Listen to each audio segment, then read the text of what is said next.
What if the very first commandment God ever spoke wasn't about rules, but about relationship? Before God tells his people how to live, he tells them who he is and who he must be to them. Today we begin a journey through the 10 Commandments, not as cold laws carved in stone, but as a living covenant given by a faithful God to a redeemed people. And it all starts here. You shall have no other gods before me. This first commandment is not just the first in a list. It is the foundation of everything that follows. Simple, direct, uncompromising. And yet, this single sentence carries immense theological weight. To understand this commandment, we must place ourselves at Mount Sinai. Israel has just been delivered from Egypt after 400 years of slavery. Egypt was not merely a political power, it was a religious superpower. The Egyptians worshipped hundreds of gods. Ra, the sun god Isis, the mother goddess Osiris, god of the afterlife. Pharaoh himself believed to be divine. Israel had lived under this worldview for generations. Now, freshly redeemed, God gathers them at Sinai and establishes a covenant, a binding relationship.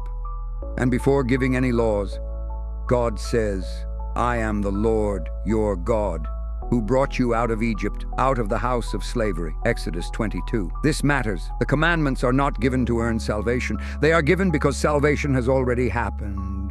God redeemed first. Then he instructed. So what does no other gods before me actually mean? The Hebrew phrase does not mean God merely wants to be first among many. It means exclusive allegiance. This is covenant language like marriage. God is not saying, you can have other gods, just don't put them ahead of me. He is saying, you are mine and I will not share your worship. This echoes throughout Scripture. Deuteronomy 6:4-5. Hear, O Israel, the Lord our God, the Lord is one. Love the Lord your God with all your heart.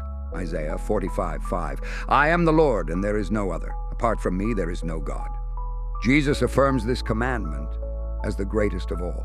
Matthew 22:37-38. Love the Lord your God with all your heart, soul, and mind. This is the first and greatest commandment. This commandment establishes God's rightful place, not merely as helper, advisor, or emergency option, but as Lord. Insights from theologians and church history. The early church understood this commandment as foundational. Augustine wrote, the first commandment orders the soul to cling to God alone, from whom all good flows. John Calvin famously said, the human heart is a perpetual factory of idols.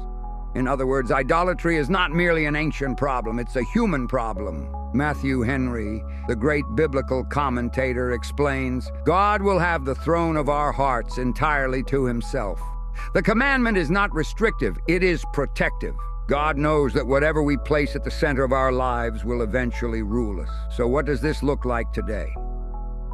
Most Christians don't bow to statues, but idolatry has simply become more subtle. Modern gods can include career and success, money and security, relationships, influence, status, or control. Even ministry when it replaces intimacy with God. An idol is anything that takes God's place as our source of identity, security, or hope.